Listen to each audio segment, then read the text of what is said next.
Mesdames et messieurs, chers amis, bonjour. En effet, cette guerre, d'abord, met fin à des décennies de paix sur le continent européen. Mais c'est notre guerre à tous. Et vous l'avez très bien rappelé. D'abord parce qu'un pays, membre permanent lui aussi du Conseil de sécurité, a décidé de violer la charte. Et nous ne pouvons accepter cette situation.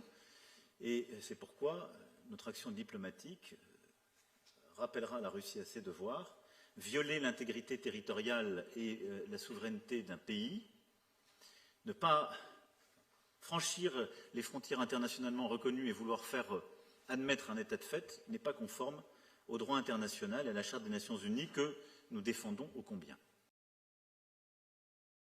La deuxième chose, vous venez de rappeler avec beaucoup de force le sérieux, l'esprit de responsabilité qu'imposent les questions nucléaires et la volonté que la France partage qu'évidemment le nucléaire soit exclu totalement de ce conflit, qu'il y ait le respect de l'ensemble des traités internationaux en la matière et qu'en aucun cas il ne puisse y avoir de déploiement d'armes nucléaires en dehors du territoire des États dotés, en particulier en Europe.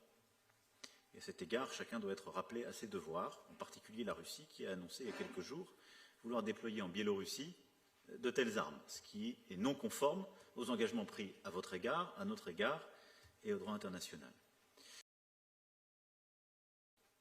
Évidemment, nous savons la différence de nos modèles et les désaccords qu'on peut avoir, nous l'avons évoqué, j'y reviendrai, on l'a évoqué à chaque fois, la question, la situation des droits de l'homme demeure un sujet qui est un sujet d'importance pour la France, d'exigence respectueuse, mais ce n'est pas parce que nous avons des différences qu'on ne peut pas les évoquer d'abord, les partager de manière très franche, mais le faire en étant respectueux, en considérant pas en quelque sorte que l'un aurait des leçons à donner à l'autre.